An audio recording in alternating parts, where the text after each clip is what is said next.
in building a software company, you have to be spot on about the pain points of your customer. If you're off even by 2%, you can just end up shooting yourself in the foot and not seeing the kind of success that you want to see.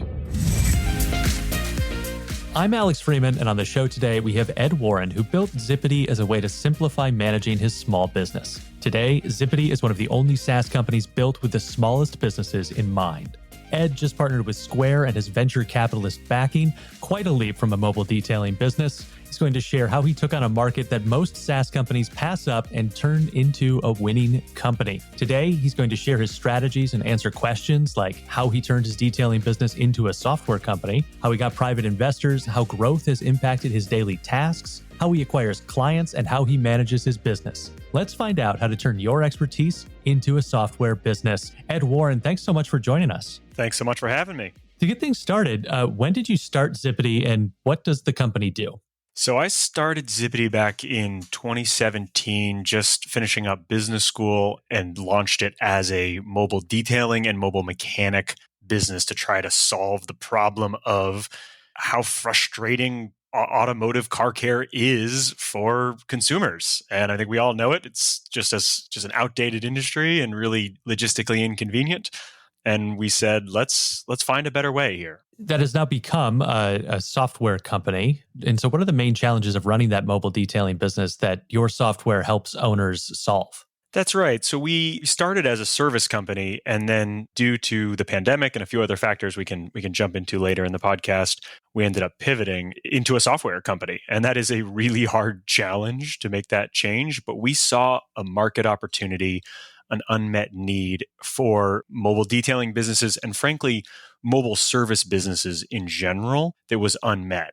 It starts with scheduling for us. Like, we've really focused our company around helping these little business owners give customers a much more modern scheduling experience that actually works. So most scheduling is done over the phone. It's hard to get a hold of service providers, and then the service provider has to manage every dynamic themselves. They have to think about which area am I in on Monday, which area am I in Tuesday as they're providing mobile service. Zippity's scheduling algorithm actually solves all that. It factors in drive times and it makes sure that all your appointments on one day are in one area, and it minimizes drive time, and that enables the business owner, to let customers self-schedule online. And that opens up all kinds of possibilities because now the pro can just focus on service and the customer can get instant gratification with a real booking online in seconds. So that's just one of the kind of three major areas, but it's the most important one. And then you mentioned the pivot being at least partially COVID related. So let's go into the pivot and talk about why you ultimately made the pivot and what the kind of big steps were in that process.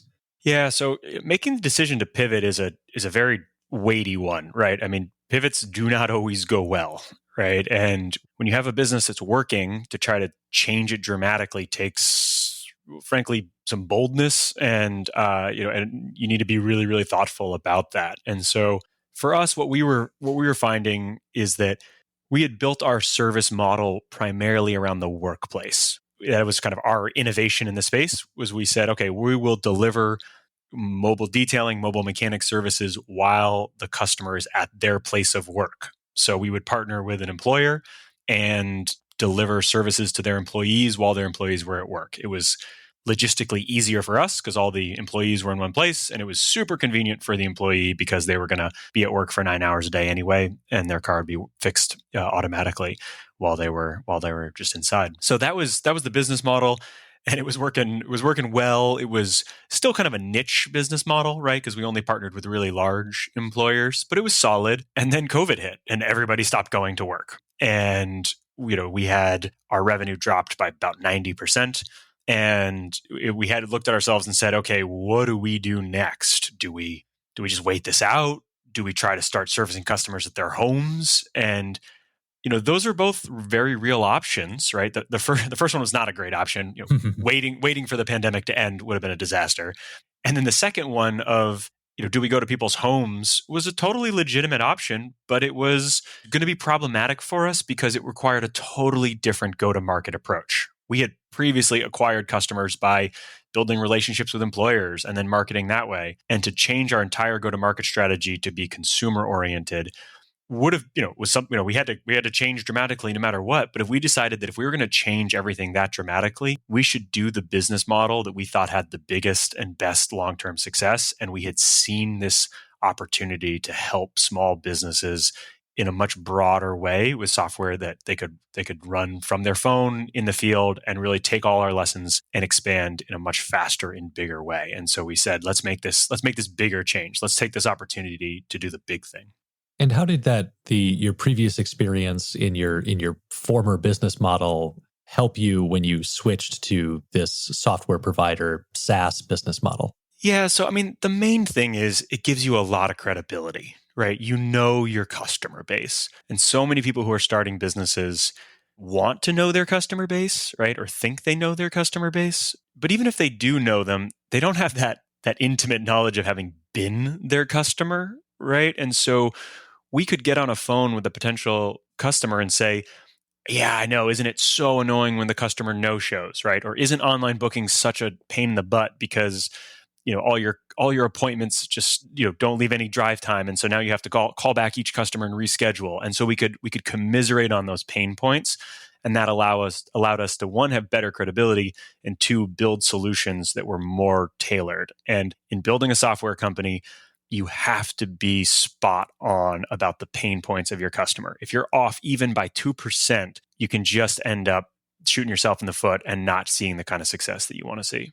And do you think that's the primary difference between Zippity and other software companies, or are there other things that help you to add extra value for your customers? Yeah, so I mean, I think there's so many ways to answer that question, but I think having credibility in the space is a major part of our story and a major part of our success. And then obviously we have product differences, right? We've really emphasized being able to do things in an automated and modern consumer way, which is a nice differentiation. But the biggest thing by far is that we really have become a mission-driven company in this effort, right? You can make money building a software company, and that's great, and I hope we do.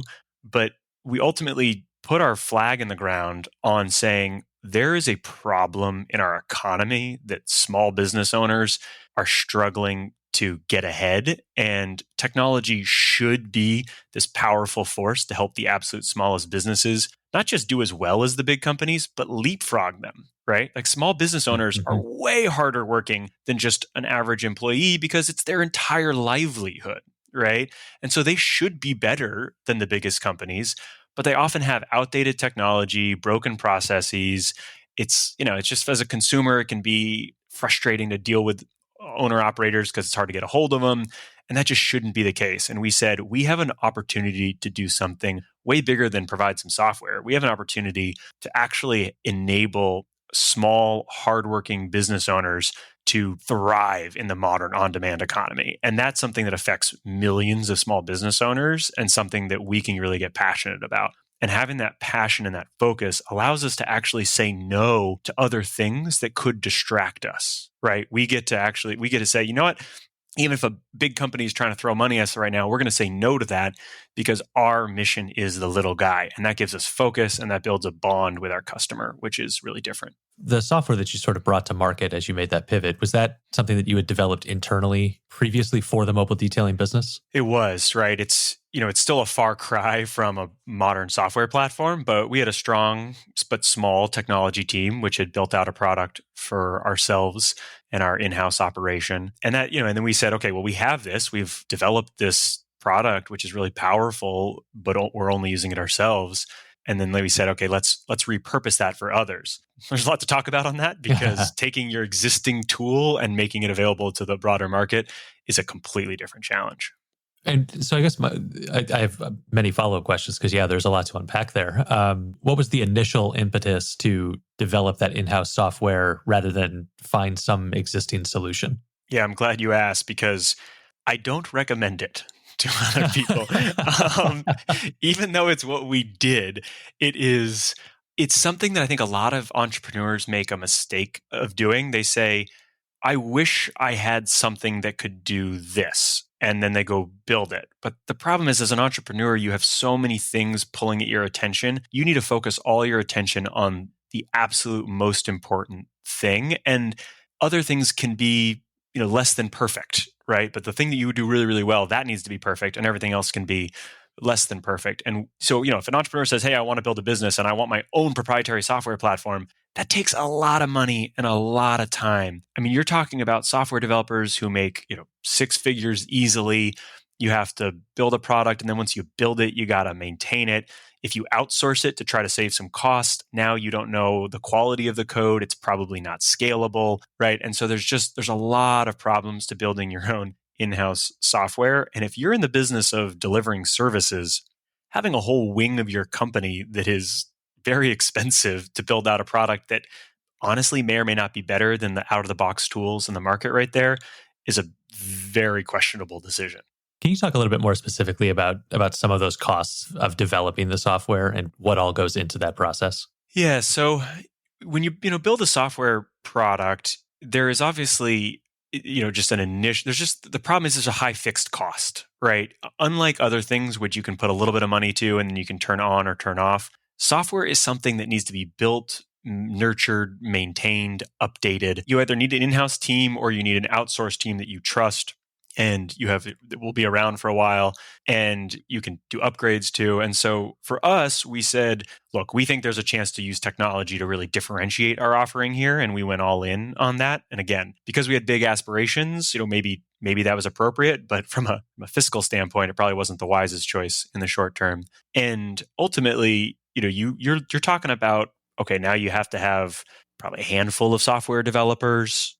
Software developers, again, make a really nice income. So you've got to now build out that team. They have to build the back end architecture. They have to build the front end architecture. Sure, they can do some of those things with off the shelf products, but you're talking about a team that needs to have management, that needs, you can have maybe one or two developers in the early days, but if you want to build a product that's going to make customers happy and be robust and be maintained, you often are talking about a QA, someone to do some QA work. You can outsource, again, parts of these things. You can get creative, but you're just not building a software team with less than a handful of people. And for most small businesses, that is a really high fixed cost to take on right at the beginning.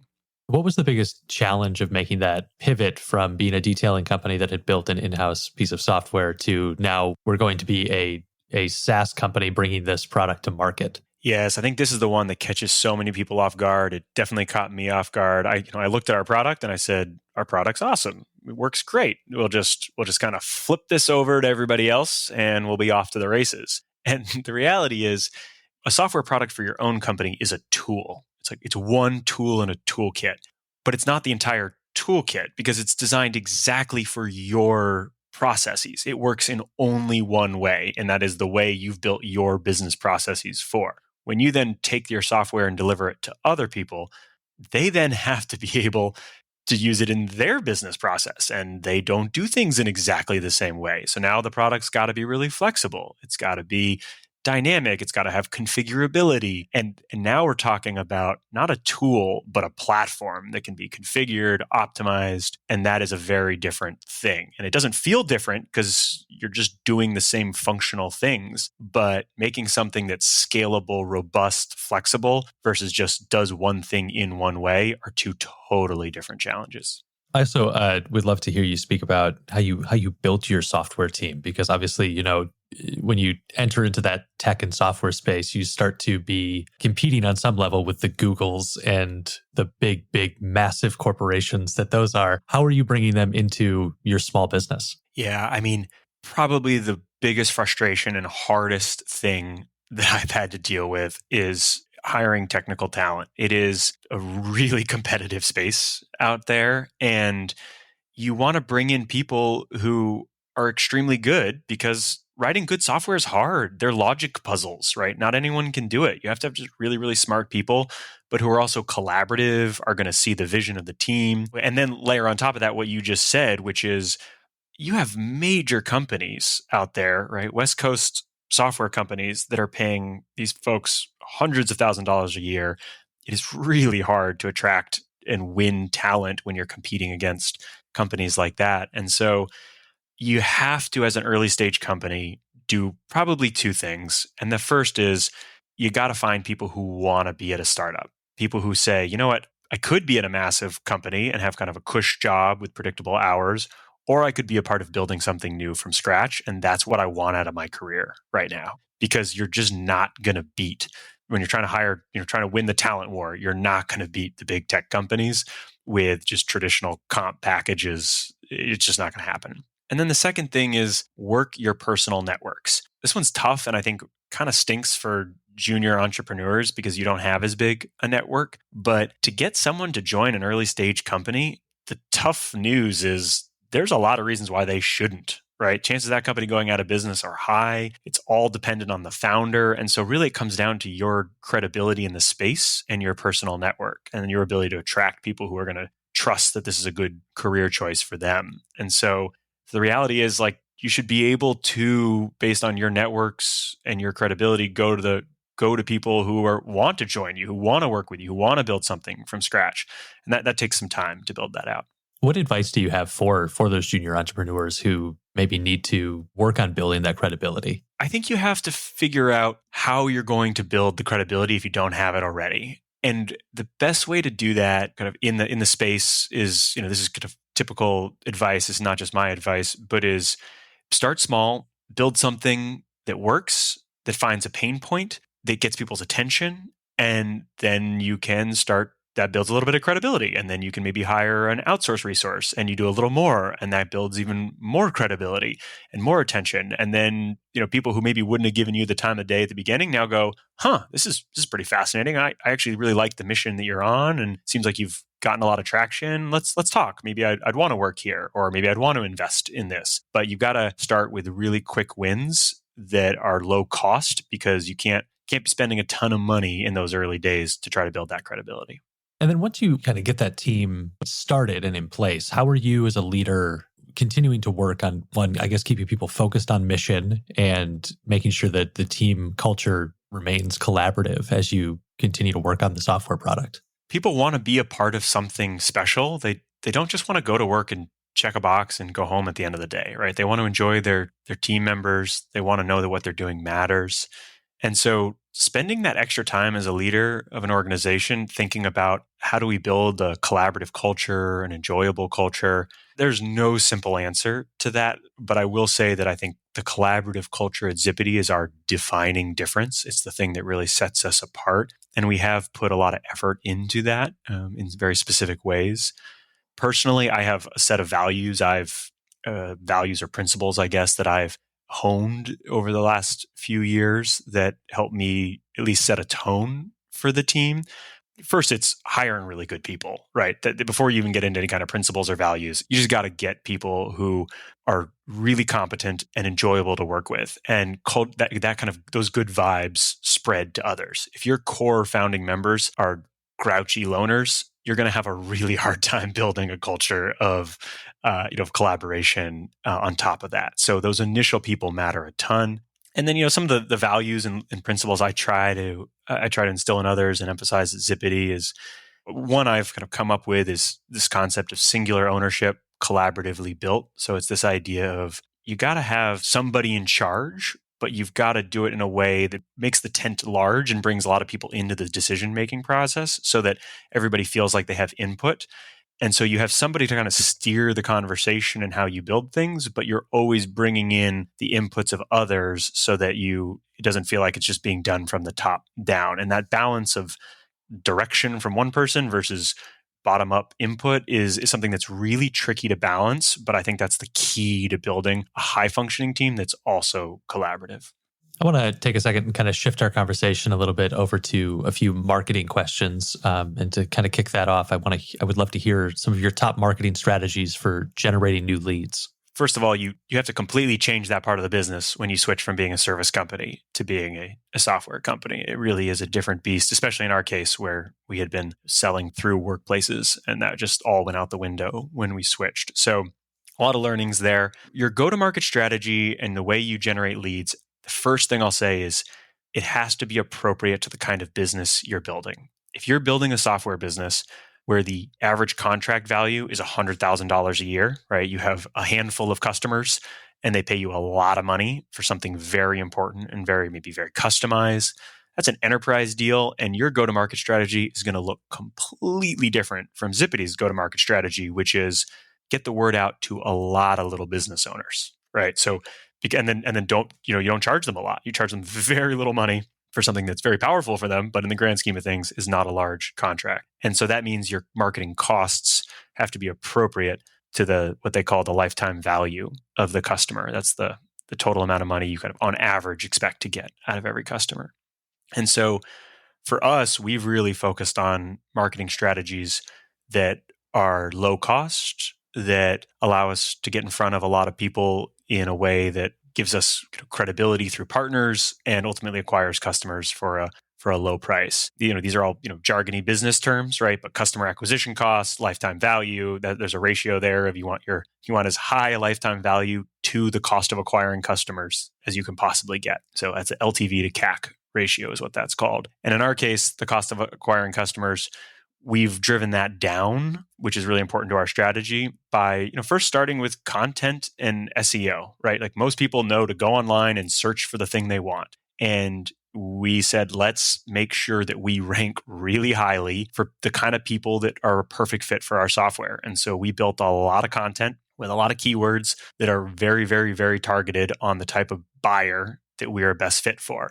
And so that creates a really harmonious dynamic in which the person who's buying sees a result in their Google listing results seems perfect for them, right? They say, oh, I'm interested, software for a mobile service business. And boom, Zippity is up high in the top of those listings.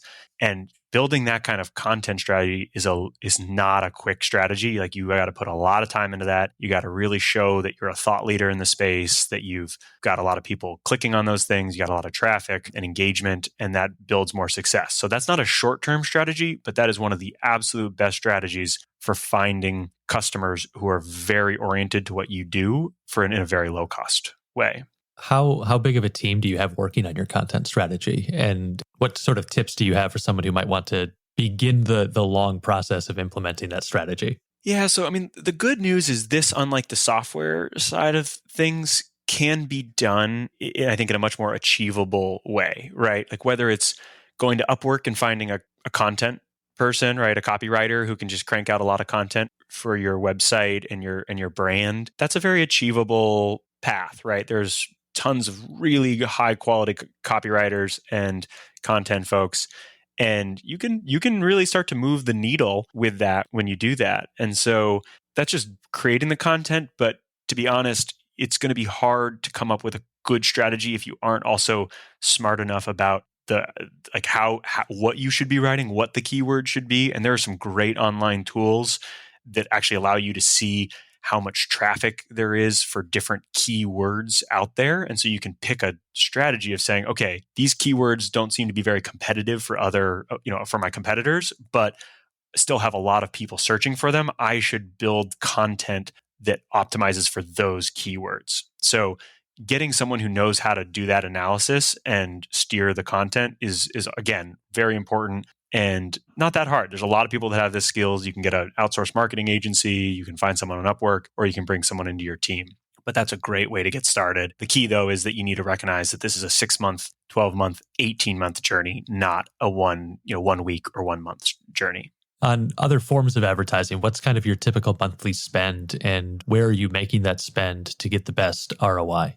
Yeah, so we've really turned down our pay-per-click advertising. There's certain elements of it that have done well recently, but our big picture company strategy is much less focused on spending money on ads, much more on spending money on the team to do the content, as well as to build partnerships. So we know that people value authenticity and credibility in this space. And so we have been very thoughtful about saying, let's find partners in the space who people already know and trust, who like our product, and let's create partnerships with them. And they talk about us, we talk about them. It's mutually beneficial. And that helps our target customer feel better about and frankly believe that Zippity is something that they would actually use because this partner who they already trust is recommending them. And so we spend much more of our time on partners, influencers, folks in the space who already have credibility and trust, and we build our relationships with them. That's going to bring us to a section of our show that we call our Fan Blitz questions. These All right. questions come from our YouTube channel community. So if you are out there, want to check out Upflip on YouTube, join the community. You can submit questions for future guests on the podcast. So here we go. Let's dive right into these questions. Number one, what is your favorite business book? Yeah, there's plenty I could recommend. One that has always stuck with me is Measure What Matters. I think it's by John Doerr. He was one of the guys who really popularized OKRs, objectives and key results. It's a framework for making business decisions, which gets the whole organization aligned around the same thing. And I can tell you, I am a big fan of the OKR framework. He talks about it in depth in this book. Really powerful way to get everyone to think about, wait a minute, what are we doing? How does it all tie together? What's the big picture, exciting, aspirational objective? And what are the key results that we're going to bring that to fruition? And it gets everybody much more focused. And focus is huge when you're trying to do big things in a short amount of time. Why do you think only a handful of startups succeed? It's hard. It's so hard, right? I mean, you have to step back and remember that you're trying to do something that other people have tried to do before and are currently trying to do right now. And not everyone can succeed. So the ones who succeed, I think, have a remarkable amount of grit, right? I mean, I probably should have quit and give up many, many times over the last few years. And I didn't. I got really lucky hiring some outstanding people. And I built some relationships with mentors and investors who have been very helpful over the years. So, and it's really hard to get all those things to come together, right? And you got to get lucky on your market fit. You may have a product that's great, but if it doesn't really align with the customer need, the market need, it can kind of languish in mediocrity for a while, and then all of a sudden you're out of money and you're out of time, even though you think you could have fixed it. So you got to be really focused on trying to nail that product market fit quickly, and then if it's not working, change as fast as possible so you don't waste time. Tell me about one not so great habit of yours that you want to get rid of. Well, I'll tell you probably a not so great habit that I don't want to get rid of. I refuse to get rid of. I love doing some risky activities in my free time. I'm a backcountry skier, ice climber. These are hobbies which I think my board doesn't like that I do. And whether it's skiing off the tops of summits in the backcountry or climbing big lines in the mountains, I love it too much. So I refuse to get rid of it, but I know my board would like me to stop doing it. What is the most outlandish purchase you have made? Oh man, I don't think it's that outlandish, but I bought a 1986 Volkswagen Vanagon that I lived out of for 6 months. It has got a big rainbow stripe down the side with a Hobie cat on it. So that's pretty ridiculous. Incredible. What would be the most important quality in a potential business partner?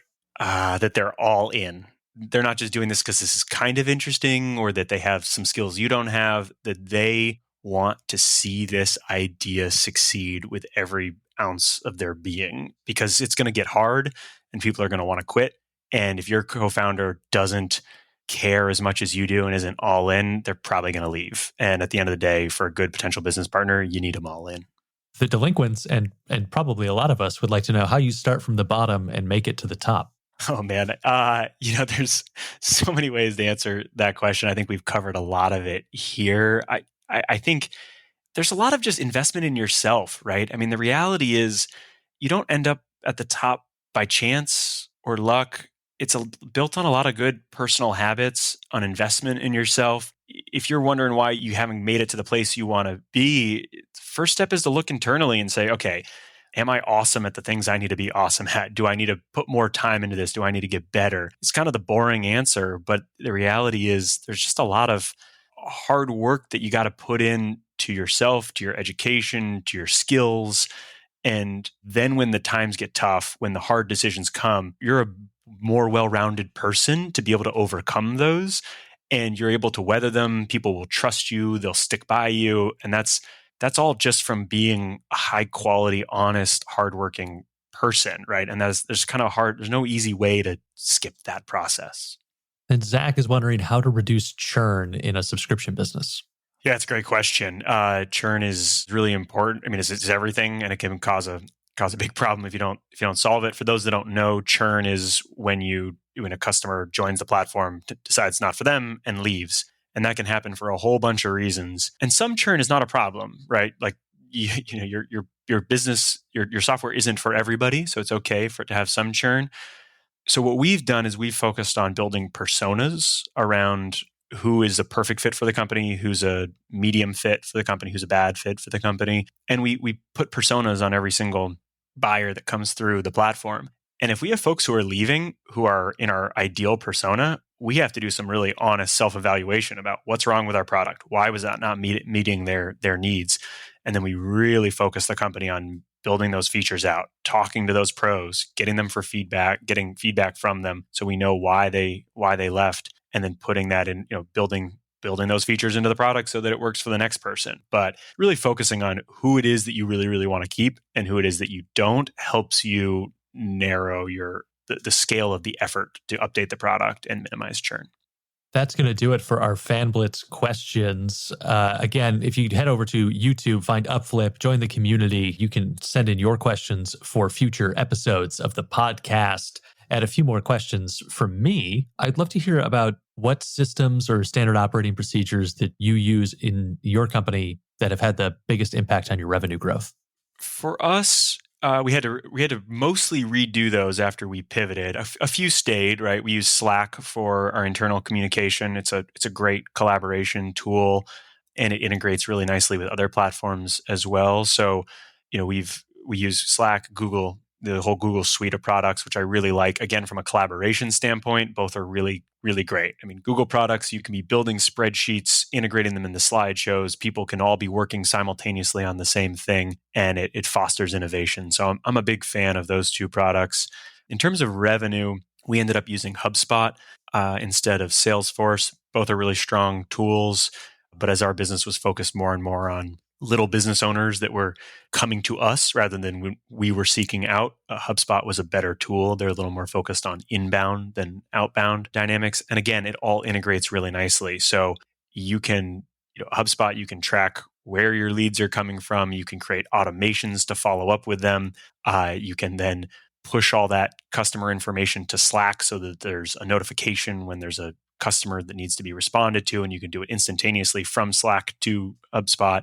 So building these modern tech tools that allow you to both grow your business and collaborate really well and all integrate together is a powerful thing to do.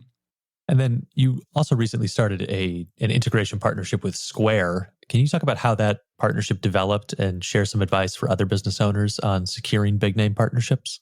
Yeah, so that one came about because we had just seen what our customers, we call them pros, what our pros were using and wanted to use, and they had disproportionately chosen Square already. And so we said, you know what, rather than try to get them to use a different payment processor or a different system, let's make this as easy and seamless for them as possible. So that got us focused on Square. And then we realized that there's a chance for this to be a really positive two-way dynamic with Square, where we can bring Square new pros, and then we can deliver an even better experience for those pros and their end users, their customers, if we have an exclusive deal with Square. And so we approached Square. We talked about our desire to do a partnership here, how we were basically saying to all our pros, hey, you don't have to leave Square. Zippity is just Square with superpowers. You're already running your business on Square. Now you can keep doing that, but now you can optimize for the scheduling problem. You can have two-way text messaging. You can do all these other communication, scheduling, and customer interactions that are very specific to mobile service businesses as kind of superpowers on top of Square. And that was really attractive for everybody involved. And so Square was very interested. We started talking and formalized the partnership, which will be live right now. We have kind of behind the scenes integrations. The full launch is coming in a couple months, and you'll see us in the Square app marketplace. We're not listed yet, but you'll be seeing us soon. What funding strategies have you used to build Zippity? We've been venture backed from the beginning, which I don't necessarily recommend for folks. When we were a mobile detailing company ourselves, we got some venture funding from some strategic investors. So for those that aren't familiar with the space, strategic venture capitalists are often big companies that have venture capital arms to them because they're interested in a certain type of technology or service delivery. And we found a couple big name companies that were really interested in this kind of more modern, seamless on-site car care experience, and they were willing to make some investments in the early days. And then as we became a more kind of general software startup for small businesses more broadly, we've brought in kind of more traditional, broad-based venture capital investors. But that kind of dynamic of who the investor is has changed over time. Can you talk about that process of bringing in those investors and what that maybe looks like for someone who hasn't gone through it? It's a hard process, but it's not impossible, right? I mean, the key thing that all those investors are there are a lot of investors that want to put a lot of money into a lot of companies. So it's there, the money's there, but there's only certain companies that are a good fit, right? The modern investment theory is basically put money on companies who you think are going to have the potential to make an enormous return on investment. And to make an enormous return on investment, you have to be able to scale really, really fast. So that's why software companies are so attractive to investors, because software can all of a sudden be across the globe, right? In months, not in decades of growth. And so that's really attractive. So if you have a company that could be a great company that could make a lot of money, you could sell for millions of dollars, that's great. The problem is that's probably not a good fit for a venture capitalist, because they're thinking, how do I change the world? How does this become a really, really big company? So just make sure that your company is the type that could scale quickly. Otherwise, you might find yourself in a situation where you've taken on money from investors who are expecting a return pretty soon, or at least on a timeline, a very, very big return on a short timeline. And that just may not be the nature of your business, right? If you're a service business, it's really hard to start hiring and training technicians all over the world, right? Those are years and decades of work to build that out. And so that's often not a great fit for venture capital businesses. And then how did you go about building relationships with those venture capitalists and future investors? Yeah, so after you've kind of established that it is a good fit either for strategic reasons or for kind of traditional VC reasons, a lot of these venture capitalists, they're typically going to say, get a mutual introduction. Cold emails are not a great strategy. It's kind of too bad. You kind of wish that they would respond to any email that comes in, but at the end of the day, they get a ton of inbound requests, and they need to know that this is legit in some way. And so they use personal networks as a way of filtering out a lot of folks. So finding someone in your network who knows someone who's an investor is a very helpful way of starting to open up some doors for you there. So building that network and leveraging that network is really important. That being said, there are other ways. There's some great accelerator programs. There's angel investors.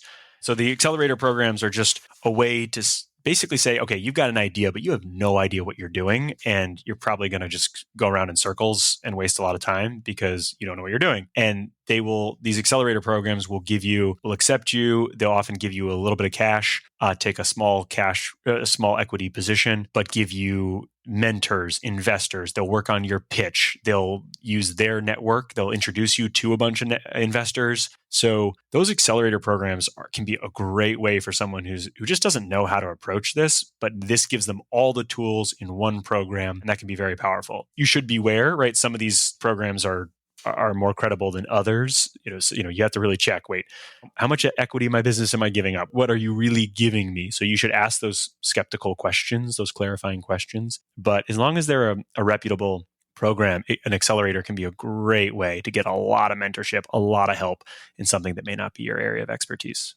One last question for me. What's the biggest business lesson you learned this last year, and how are you using that to improve your business today? This one's pretty straightforward, and that was, until we decided that we were going all in on the owner operators, the smallest businesses in our space, not until we said no to absolutely every other market opportunity did things really start to take off for us, right? We had opportunities to work with big companies, medium companies, really small companies, and trying to service all of those meant that our product was our product and our team were distracted. Our focus was spread in a lot of different places. And it wasn't until we said, you know what, there is one mission and one mission that we care about more than anything else. That is creating a software product for the little guy that helps them join the modern on-demand economy and win. Like, until we just said no to everything else and focused on that exclusively, things were just kind of hung up and weren't moving as fast or efficiently as possible. And then when we